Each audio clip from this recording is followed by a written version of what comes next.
Welcome to Sacred Rebellion. I'm Kim Andrick. And I'm Laura Solomon. In this podcast, we defy convention and shatter the stereotypes of what it means to be healthy and holy. It's time to rebel. Let's do this.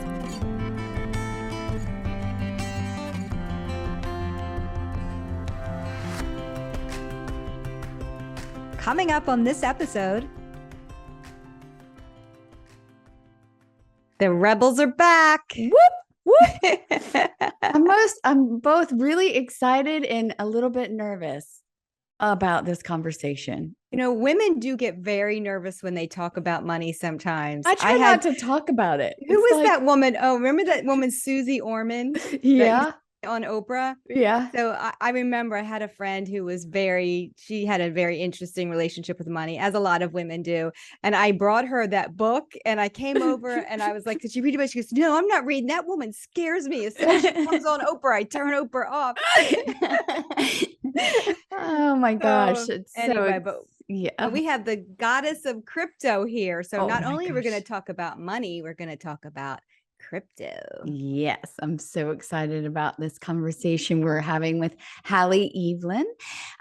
Halle she's been featured in Time Magazine and USA Today and Good Morning America. Celebrity. She's a transformational wealth coach, speaker, and writer who helps women clear their old patterns and beliefs so that they can call in the financial power that brings freedom. Yeah, I'm ready for that. So clearing the past experience of money makes it possible for her clients to cross the bridge to money's future, which Halle sees in decentralized finance and cryptocurrency. Halle draws on 30 years of business experience in software, real estate, film production, and travel.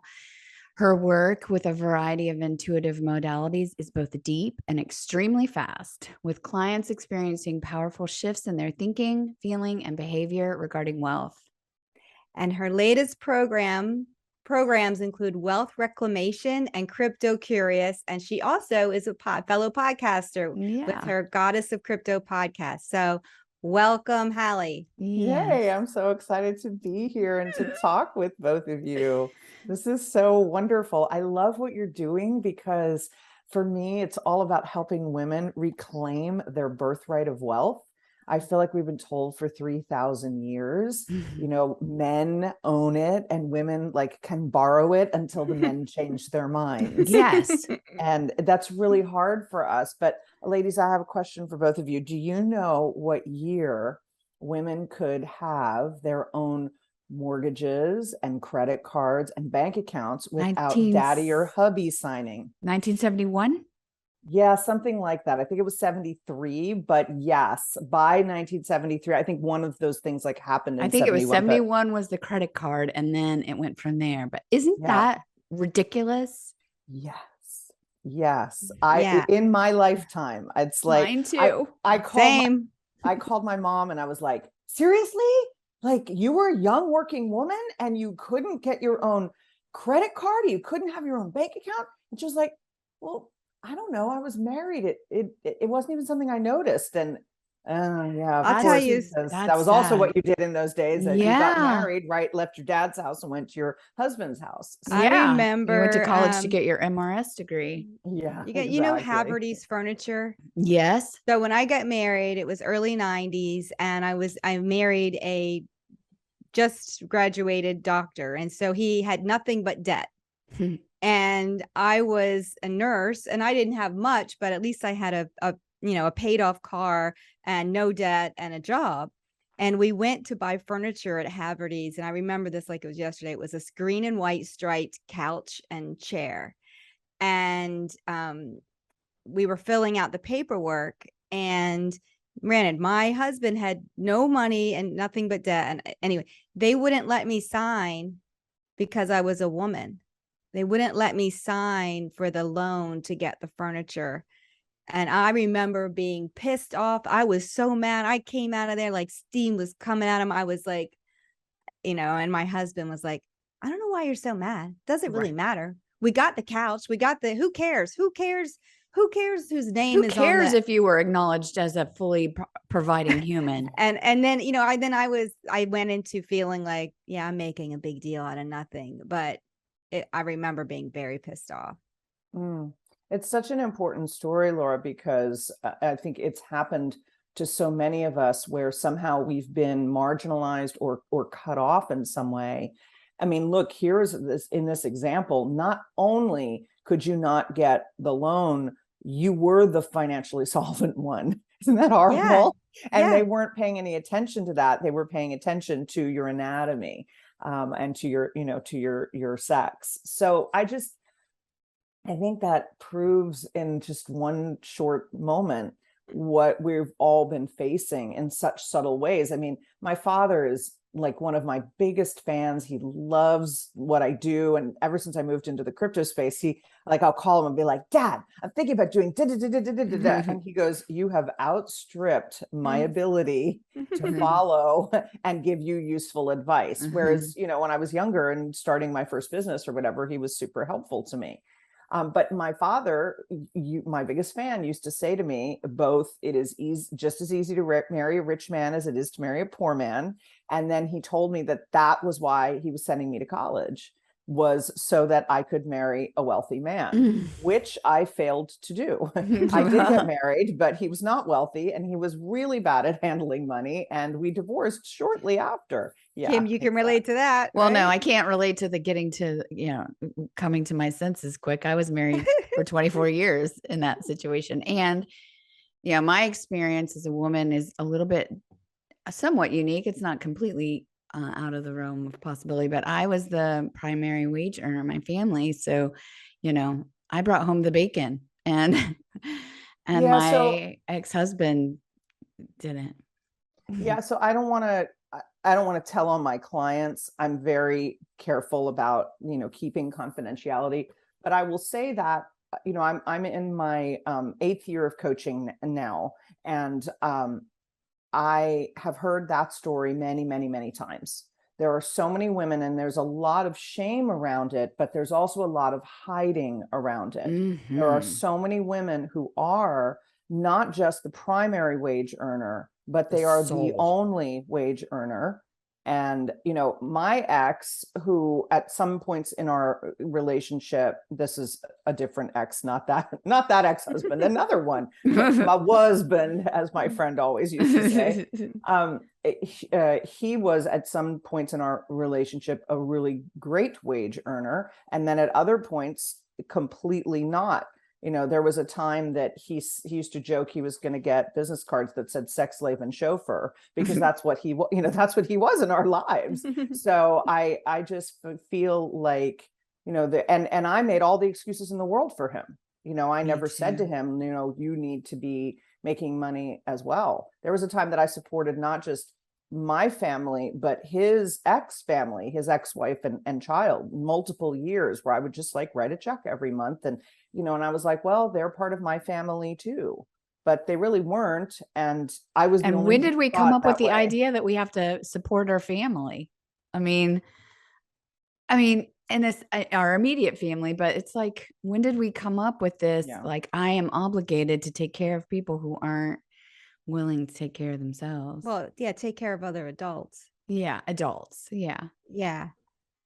Yeah. You know, the other thing about money, and this was something that came up for me, it was like, you know, like you sometimes don't really know what you believe or what you think until something happens and then it shows you what you believe. I remember, so I did get married, and my husband definitely within a very short period of time was making a lot more money than me. And then at one point I decided to stay home with the children. So he was much more interested in taking care of the money, and I was busy doing other things. So it's kind of like division of labor. And it wasn't like he was ever hiding anything from me or doing anything. It was just like I was busy. I was taking care of the house and the kids and other things. And he was doing that. So anyway, but I remember when it was time for me to kind of take my own, after the divorce, take the financial reins back in my hand. It was like time for me to own it back. And I remember sitting there and crying because I had equated that with, I'm not lovable. If Oh, someone's not taking care of the money for me, then I'm not lovable. I mean, and I don't even know where that came from. And I didn't even know that was a belief I had. And it was, I'm not lovable and I'm always going to be alone. It was like admitting I'm alone now. mm. Like it was this that. this is so touching my heart. This is why I coach women on wealth, because it's never about wealth. It's about the blocks that are keeping you from making your money. And that story, like, I am not lovable and I am alone, can be replaced by I love and nurture myself, and everything else flows from there. But you have to reprogram in order to get there. It's not enough to just say it. And that's really what I love to do. So I my hat is off to you for, self-coaching Well, through that.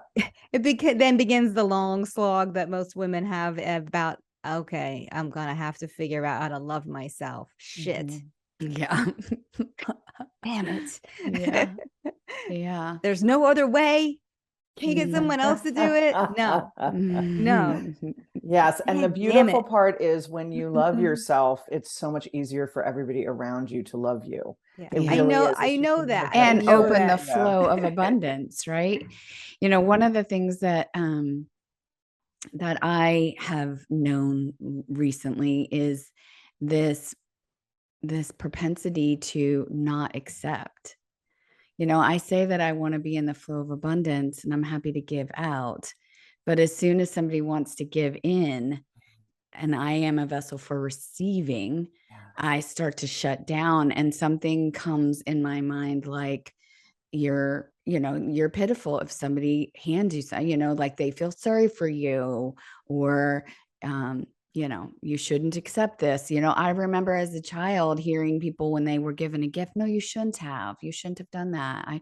You didn't need to do that. And I hear my family say that still, like somebody will offer something generous to them and they're like, no. Actually, one of the biggest frustrations in my family is that when we get together, we fight over the check because not one of us wants to receive the generosity of another one. And there's this like, It's not safe. I don't need it. I'm fine. Don't feel sorry for me kind of thing. Mm. Well, okay. So the check thing, I love both of you. This is like yummy client stuff. This is so beautiful. See, we're so messed up. We bring all our messiness into every episode. You're not, but it's such a chance to shift. So first of all, what I would suggest to you regarding the check stuff is everybody takes a turn. So you say, this is your, like, and if you take these reins, Kim, instead of I'll take the check this time, say, Gary, you get the check this time. Susan, you take the check next time, and I'm going to take the check the next time. And then we're going to rotate. Yeah. And if there's 8 of you, then, 1 in 8. And that way it isn't ever an issue because you have an agreement. It's like this thing with couples who are like, nobody can ever decide where we're having dinner. Like pick 3 restaurants you love and have them pick 3 restaurants they love. And then each like one of each, and then you only have 2 to pick from. And because you give people too many choices, or you give people too much freedom, then it actually can be a detriment, the way that you're talking about where like 8 people are fighting over a check or whatever.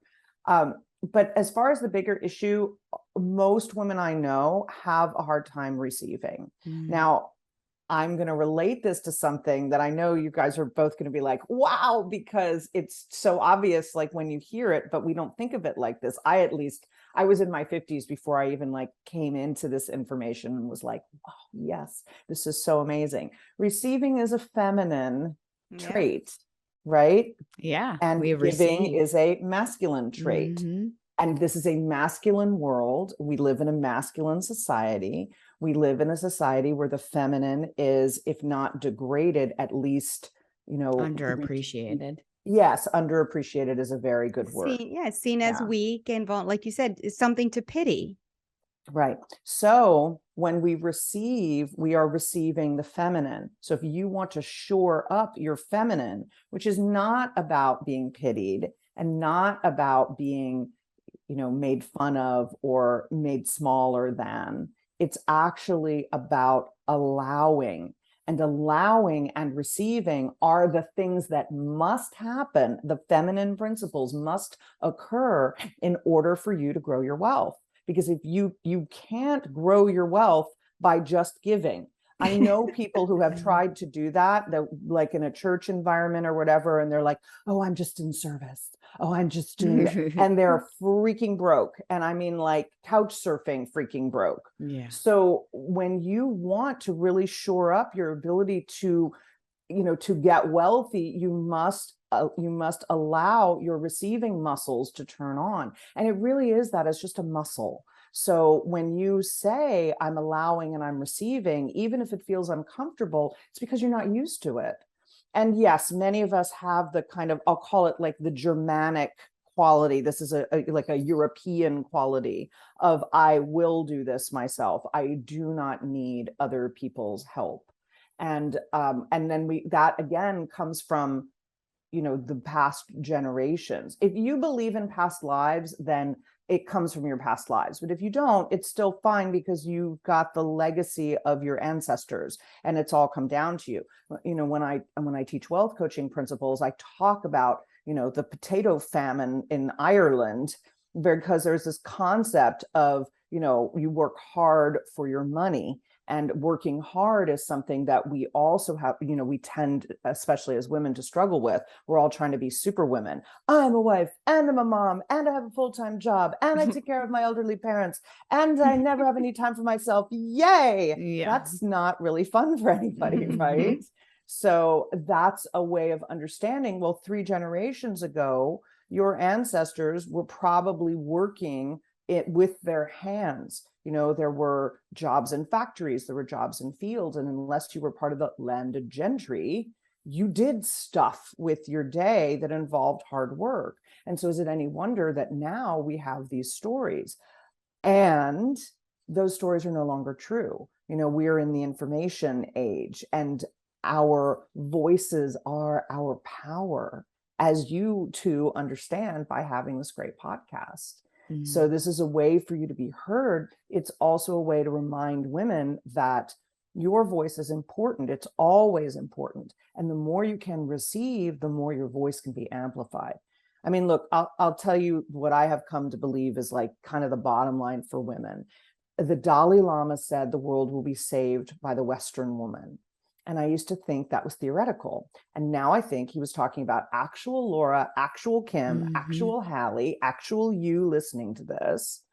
And in order for that to happen, we have to have a lot of money, because the old white guys are not going to just allow us to run roughshod over them as they lie there going, let me receive for a while. It's not going to happen.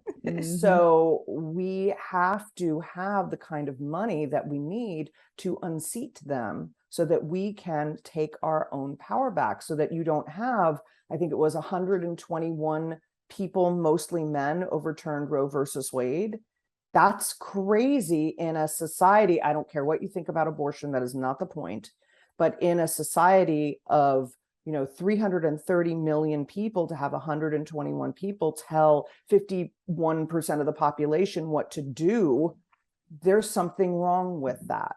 Well, and then when you recognize, I mean, I just watched this documentary the other day. I mean, it's not just in government, right? It's like a huge number of publicly traded companies are owned by 2 or 3 institutional investment companies, which are run by a handful of white men. Yeah. It's amazing. It's crazy and kind of scary. Yeah. And so then you have people of color and women, can be in many regards really lumped together. I mean, I would argue that people of color have had it even harder than women. However, women of color. Didn't Black men get the right to vote before white women? Yes, they did, but they're still like jiggering with county. I know lines it's complicated. And I know it, and it you can get it on record on paper, and then in reality it didn't really happen. So I get it. I just find that little fact interesting. It is, and I think that when it comes to people of color, Black Americans as well, but Brown Americans also, there has been so much that has just come to light in the last 5 years. Every time I read a story about the history or the legacy that has come down to Americans who are dark skinned, my heart breaks in half. It's horrifying. And I recognize that, inherently, I mean, we are three, if not fully white women, we certainly come off as, white women, and we are not subject to so many of the prejudices. I mean, I'm Jewish by heritage, but I don't practice, but I know people who look Jewish who have suffered prejudice that I have never had to suffer because my Jewishness is only like on the inside, and I'm not religious. So like, I don't even really relate to it like that, but it's that kind of stuff. It's like, it's always about what we look like on the surface. And going back to women, we have breasts and a vagina. And that means we are always and a vulva. Yeah, well, the breasts and the vagina, though, are visible from the outside. I No, like to think our vulvas are on a little No, bit. you got those switched. Vagina's inside, the vulva's outside. I see what you mean. I was thinking, and we're all mixed up about it. The general the vulva's the parts good of it. part. Yes. It's all good, Kim. Well, yeah, but the So fun part. Women get to be different looking all the time. There's no hiding that we are women, right? So, well, few people have tried, but Joan of Arc, as an example, did get away with it.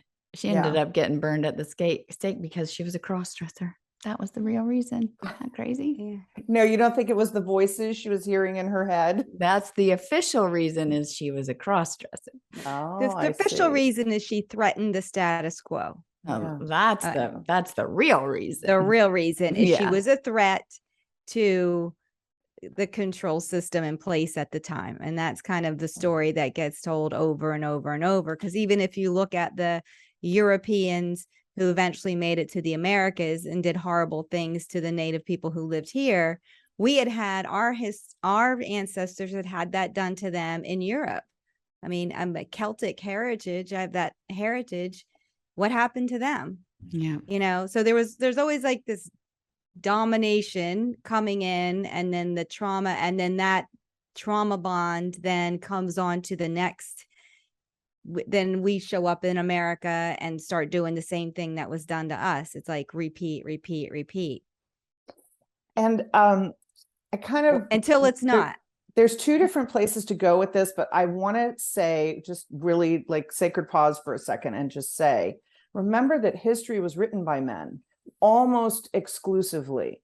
And so whatever we think of as Joan of Arc, women weren't writing about her. The men were writing about her. And the reason that there are so few women in history is not that we weren't doing stuff. Exactly. It's that men weren't writing about it, and we were not remembered as part of the victors. I'll give you an example. I'm dear friends with an author named Kathleen McGowan. Kathleen has written a book called The Magdalene Line that is about the marriage of Mary Magdalene and Jesus and about their relationship, but it's a 3-book series. And the second book in the series, which is called The Book of Love, is actually about a really amazing woman called Matilda of Canossa, who ruled Tuscany in the 1100s. And Tuscany at that time wasn't just a city-state, it was like one of the most important in the world. And she was its ruler by herself, did her thing, and was a warrior, and rode into battle. And Kathleen heavily researches, she does, like, I'm using air quotes here, historical fiction, but really she researches the Christmas out of her books before she puts them out. And she ran into Matilda of Canossa because she was in the Vatican and she went to see St. Peter's crypt, I think it was. And she stepped backwards and was like, what is this woman doing here, lying in this? Why is she here? Why is this carving of her here? And she started to research and found Matilda of Canossa and her ridiculously amazing and important life history which had been pretty much lost to time, but it was there. It was just nobody had written about it because she was a woman and that didn't matter. So there's so many exist. stories like that too. I mean, we just had a celebration of Mary Magdalene on the 22nd of July. And one of the characters also that they found in the Gnostic writings was a woman named Thecla who toured with Paul. And there's a book called The Book of Paul and Thecla. And she was a 13-year-old girl who was hearing Paul preach in the street. She was betrothed to somebody and she cut off her hair and she dressed like a man and started going with Paul. And they tried to kill her a number of times. And in the book of Thecla, God kept saving her. And she basically was a big part of spreading the word with Paul. But we've never heard of her. Who's heard of Thecla? Yeah, I never heard of her. I mean, I've heard of Paul how many times, but I mean, and really, Paul's portrayed as kind of an asshole. And, and I just think that he had this young woman walking around with him. Maybe we were given the wrong story about Paul too. And Jesus and Mary Magdalene and a whole lot of other stuff. Yes. All right. And I think we're getting off topic. Let's bring this back into the present. So how do we get talk about crypto? The 1100s to 21st century to crypto? Yeah. Sorry, everything for me is so based in my spirituality. So no, same here. I got a download about 2 years ago that almost knocked me off my bike. And I call that download the Goddess of Crypto, and everything has kind of like led from there. So what I heard was that there is a financial tsunami coming, and then I needed to teach women to get up on the surfboard so that they didn't get knocked over by the wave. That was basically it. And so that led me into, I already actually owned crypto at that point. I've had a crypto portfolio of some kind since about 2017, which makes me almost an OG in the space. I'll tell you what's beautiful about crypto is it's brand new, and everybody who's like, oh, I'm too late is still so freaking early. It's not even funny. So I'm not the least bit worried about if you ladies have all the questions in the world, now is a great time to be getting into it. Now is a great time to be learning about it. I've studied crypto about 2 hours a day for almost 2 years. It was about a year in before I was like, all right, I need to start podcasting and I need to start sharing this. So my podcast is by women for women. And whenever I tell people that, their eyes light up, because nobody, even men, are like, wait, let me subscribe to this show and let me tell the women that I know, because there's not really that much of a concerted effort to educate women. But what I will say is that not only crypto, but also and when I say crypto, I mean the space of crypto. So Web3, DeFi, decentralized finance, blockchain, all of those new technologies have women in them. My anecdotal estimate is about 15% are women, but the women are incredibly inclusive and incredibly helpful. And if you say, hi, I'm a woman and I know nothing about crypto and I want to learn, they go, here, let us help you. And here's some resources that we had. And here's how to do this thing that you don't understand. And here's how to set up your first crypto wallet. And it is the most kind and inclusive space. And I hang out a lot on crypto Twitter, which is like a kind of a little subset of Twitter. And again, there's a lot of people helping each other there. So I really can't encourage you enough to get involved and to understand this concept that money hasn't really changed in about 150 years. And that wave is starting to happen. There's two statistics that I want to share that I think are really like mind-boggling if you don't know them, and basically show us that the tsunami is building. One is that 80% of all the money that we have in circulation right now has been printed in the last 2 years. And the second thing is that the inflation numbers are being highly underrepresented. If you have 80% more water in the pool, the level of the water is not rising by 7, 8, 9%. It's rising by a lot more. Now, there are other factors in inflation. I don't want to oversimplify, but food prices are doubling in many countries around the world. We are probably seeing at least a 30% increase, food prices, gas prices, the basics. And a lot of things are increasing even more than that. So the financial tsunami is coming. If you look, I have to go back, not 1,000 years, Laura, but 2,000 years. If you look keep going back to the fall of Rome, it started because the money was being diluted in the same way. They went from minting gold coins to minting gold coins with copper in them and silver in them, to doing silver mints, to copper mints, to, it was basically just devaluing as the treasury ran out of money as it was being overspent. And that is actually where you can trace the fall of Rome to, not like the marauding hordes that came in eventually and sacked the city. So I think it's important that we take lessons from the past, and that we understand that as women, we are empowered for the first time. We have our own money, we have our own right to education, and we have the ability to do that. I've had 2 women on my Goddess of Crypto podcast in the last couple of weeks when we did the recordings, who said, well, I'm not an expert. I learned everything I need to know on YouTube. That's where everyone gets. That is the expert. Yeah. Yes. Yeah. Yeah, exactly. If you know stuff, doesn't matter how you know it, you're expert. So I think, Halle, first of all, thank you. And I'm so grateful that you're a woman helping women in this space, because a lot of women, I'll put myself in this category, get intimidated, not just about money, but then about technology. So then you add money and technology together, and it's like, oh gosh, that is so. Yeah. And I mean, we've both tried to get information, and from men, it's like, wait, slow down. What are you talking about? Like, it's so overwhelming and confusing. I know for myself, it's like, I can't. Well, a lot of the early adopters were, 20-year-old tech geeks. A lot of, not all of them, but a lot of them were. So now, what are we, 10 years into Bitcoin? What was that?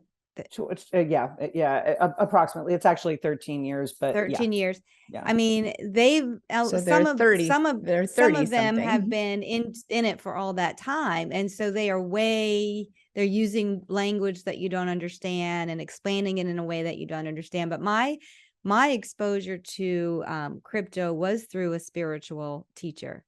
Yeah. And it was presented, it was more of understanding. And I would have to say a lot of what happened with COVID brought a lot of this to the surface, that I started to understand something like what you were even saying about the printing of money, and like the idea that all fiat currency eventually goes to zero. Yeah. I was like, what? And now see, hold on a second. I have to explain fiat, because fiat means a currency that is not attached to something like, of value. it's not pegged to a standard like gold. Right, And which we haven't been since 1971 too. I love that you know this. I Yeah. really do. Most people don't. They say my money is safe in the bank. No, it's not. They don't and tied understand to that some gold that's housed in Fort Knox. But right. no. And it's not only is that not It's true. tied to a printing press. Your money isn't in the bank. It doesn't even, it's like, it's ones and zeros. And that, in combination with the fact that time seems to be speeding up, like the average time to get to your first million when you're doing it here is something like 2 years. You can lose it just as quickly. In fact, you can lose it in 5 minutes, but it's really, we are starting to see time being sped up when it comes to how long it takes to get wealthy. I think they say, like, 2 generations ago, it would take like 34 years to get $1 million. And now it's like, you can do it in 2 years.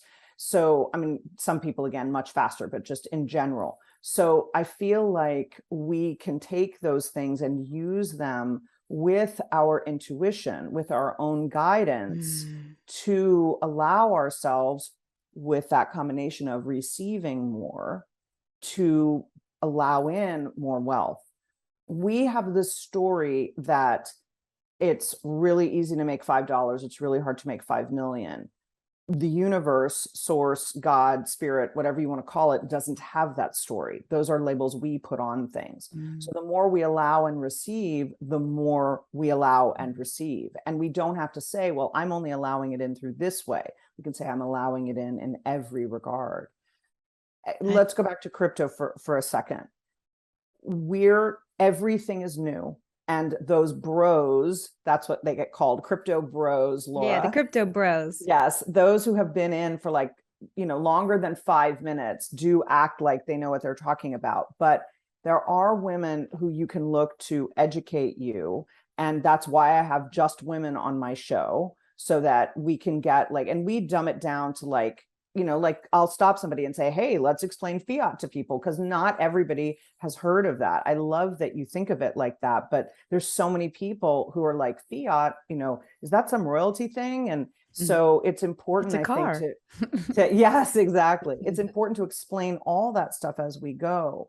And I think Goddess of Crypto has done a really good job of breaking stuff down into like really low levels for people, not because we're dumb, but because I want to always ask the question, why would you care? If I don't know why you care, it's not worth it. It's not worth explaining the technology. You don't understand your own electricity, and yet you turn on the lights and it works every time.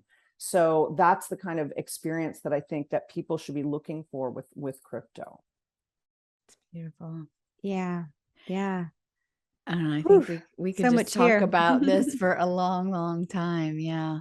It's so needed, the work that you're doing, Halle. It's just so needed, right? Like I think as women don't even recognize the impact that this programming has had. And when you think that it's only been since the early 70s that we were even allowed to have any kind of autonomy over money and the exchange of value in the United States. In the like supposedly freest place in the world, or one of the most, right? We are top 10 that freest places in the world. And it's going to take conscious effort and community, I think, to really have a shot at counteracting centuries of programming. Yeah. I feel like just listening to you, the work that I do with people with their bodies and understanding their body and being able to regenerate and heal and all of that. There's just been so much misinformation about what your body even is and what it's capable of and what you're worthy of. And I just see the similarities there. And it's like this starting at ground zero. What is your body? What are you capable of? And it does take a lot of healing from those old stories, because women have been told a lot of stories about their bodies, about what they are and what they're capable of and what their purpose is. And that's a lot of potential.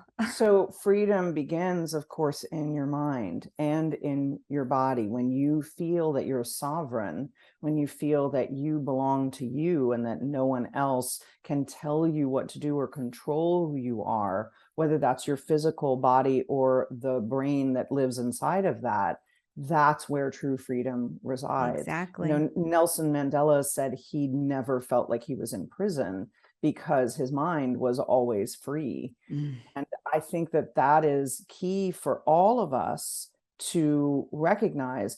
We're being given the keys to the kingdom right now. Crypto is just like, the door that we're choosing to open. But you can be free financially by having your own business, by creating your own economy, because and by not listening to what the world is telling us about stagflation and all of that other crazy stuff that they're inventing this time around to, get the news headlines. We actually we are so wealthy as a country. Like every woman in this country, almost even many below poverty level, are still wealthier than like 90% of the women in the world. And we are so lucky to be here at this time. I love being alive right now because there's this new tsunami rising. And I think that we are able to learn to surf, at least get up on our surfboards. So to that end, Laura and Kim, will you promise me to learn a little bit about crypto? I have a Bitcoin. I have Laura has a Bitcoins. couple of them. I have Wait, a what? I have a hard wallet. I got it. I got a it. cold The way wallet. you two were talking, I thought you didn't even know a thing. I don't know All a right. thing. That's the interesting part is I've taken all these courses and I take action, but I just follow exact and then I get scared. I put it in my safe and I just don't think about it. I haven't thought about it for a long Promise time. me you Halle won't the sell your story. Bitcoin for No, I'm at not least selling 10 or my 15. Bitcoin. Okay, fine. That's okay. I'm a hodler, as they say. Hodler. That is what they say. Yes. What the What's a bros say. hodler? Holding on for dear life. Oh, okay. But it was a misspelling of It was a hold. misspelling. Yeah, Hold. isn't that fun? And Yes. now it became a thing. But Kim and I were taking a Bitcoin workshop, and we're sitting in there in her living room, and we're like, okay, how can you buy Bitcoin like off the radar? Okay, so we were going to try to buy it off the radar. So now just remember, our podcast is called Sacred Rebellion. Okay, go. So we're sitting there, like we're sitting in our pajamas, drinking coffee, watching this, and then we learned there were Bitcoin ATMs. And I found one really close to my house. Kim got on her, and she's like, "There's one at the gas station down the street." Crazy, right? There's 76,000 in the country. We ran in, we got dressed, and then she's like, What are you getting so cute about? I'm like, well, I could get into trouble and something could happen. I don't want to look bad in my mugshots. So I got cute too. So we go, and then we realized you really can't. What did we need? An email? An email address. You needed an email address and a then cell you needed phone a phone number. So I made up an email address. I made one up right then and there. And then I'm like, oh, but now it needs a phone number. So we went and we got a burner phone. Oh, no.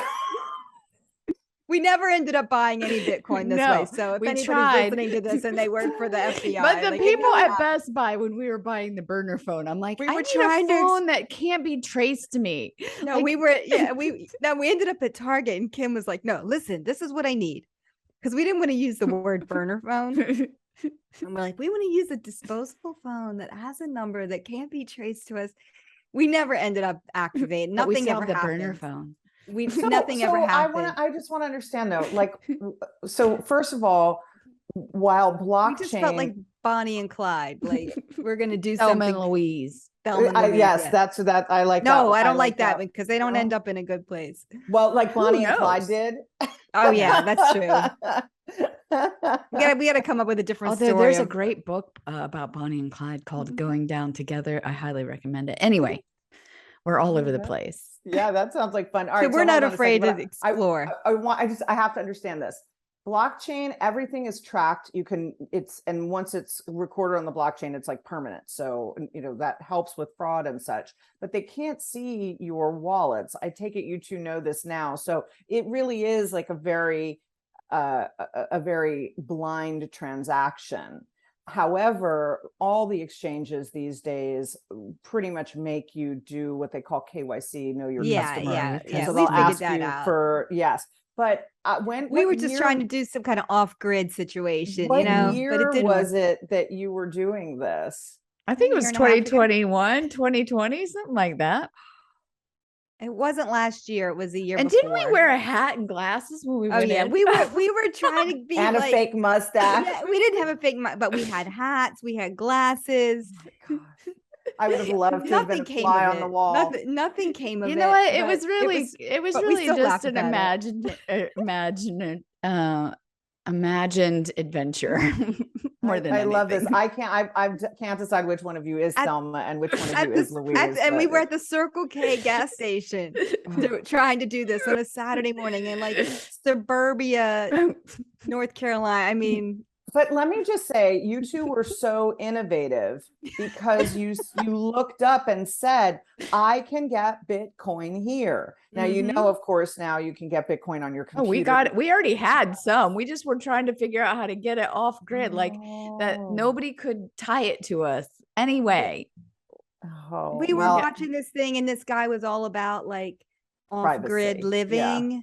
Yeah. And and so that was just kind of appealing, like, oh, we can't be tracked, we can't be traced, that could be fun. Not like we weren't able to pull it off, so it doesn't matter, but I'm very proud of you for trying. I really, I think that's excellent. Oh, good And the night. fact that you both own crypto and that you were willing to get educated to the extent that you have to be able to buy it and hold it and have things like, your wallet. it was That's, it was terrifying, I will have to say. I'm very proud of both of you. Yeah. I mean, that which does not kill us makes us stronger, right? Yes. Yes. And of course, now that it's not doing so well, it's scary. But Okay, nothing is so doing well. most of what I share is about the mindset of investment and understanding that those turns are so volatile. A lot of stocks have gone down 70, 80, 90%. There's a huge list of them actually that's getting circulated on the internet these days, because it's like, well, it isn't just crypto, but for crypto, it's 13 years old. As somebody said to me the other day, it's a teenager. I was like, oh my God, that's brilliant. Just barely a teenager. Exactly. Almost a tween. So there's Still going to hasn't be a got its lot of- boobs, nothing. it's going to be volatile. But what I love about crypto, it's disruptive. It's rebellious. It's inventive, it's creative, and it is all about receiving. So it is feminine in its principles. Isn't that amazing? She's about to get her period. Well, think about that. I mean, think about how a woman's cycle works. There's like 3 days a month where you want to kill people. And then there's 3 days a month where all is the most glorious thing ever. And then there's all the days in between. I think that's a great metaphor for crypto, honestly. Yeah. It is now. So yeah. So I like good. it. So All relax. It'll all come back up again. All right. Yeah. All right, Halle, are you ready for the lightning round? I am. Do I win something? No, I'm just kidding. Yes. Yes, let's go. First question. What rules have you chosen to rebel against on your journey to health? Or wealth, we could say. Yeah. Journey to wealth. Well, on my journey to health, I have chosen to be kind of a cold turkey, all on type of person. So like I gave up flour and sugar and booze for 2.5 years. And I got to the point where people were like, why are you so thin? And what's wrong with you? Are you healthy? And I was like, who are you? And why are you talking to me? So that was a very interesting experience for me. And I think that, for me, my health journey is about choosing disciplines and really, sticking with them. And Laura, that may be completely antithetical to what you teach, but for me, it's just, that's been like what's worked for my body. No, I do believe that discipline is part of the journey. It looks different for everybody, but. And I also think that discipline has gotten a bad rap because I do too. Personally, I really like when I practice discipline. There's something really, really enjoyable at a deep level. Comforting for me. It's a commitment to yourself. Yeah. And I want to say about my journey to wealth, I have given myself permission to do it wrong, to make the mistakes, to forgive myself completely for the Ponzi scheme I got stuck in, for not knowing to hold at the bottom of the market and selling my Amazon, Starbucks, and Apple stocks at the end of the 90s because they were tanking. Bummer. Yeah, exactly. So I've learned to reinvent myself and continue forward. There's always an opportunity to make more money. So, yeah. Okay. What does it mean to you to be holy? So I was an atheist until I was 34 and I went to Egypt for the first time. And then I had a spiritual awakening. And before the moment of my spiritual awakening, you couldn't logic me into God. And afterwards, you couldn't logic me out of God. So for me, God, spirit, the universe is like breathing. Like every moment of every day is a chance for that sacredness that I believe is what it means to be holy. And so it's just being awake and aware. I feel like spirit wants us to be the very best versions of us that we can possibly be. That's why we show up in the world in our meat suits that we call our bodies. And it's just a matter of giving yourself permission to have even a sip of coffee to feel like a holy moment. Yeah, I love it. Love that. Okay. Last question, Kim. You go ahead with it. What do you want to say to a listener right now to help them rise up?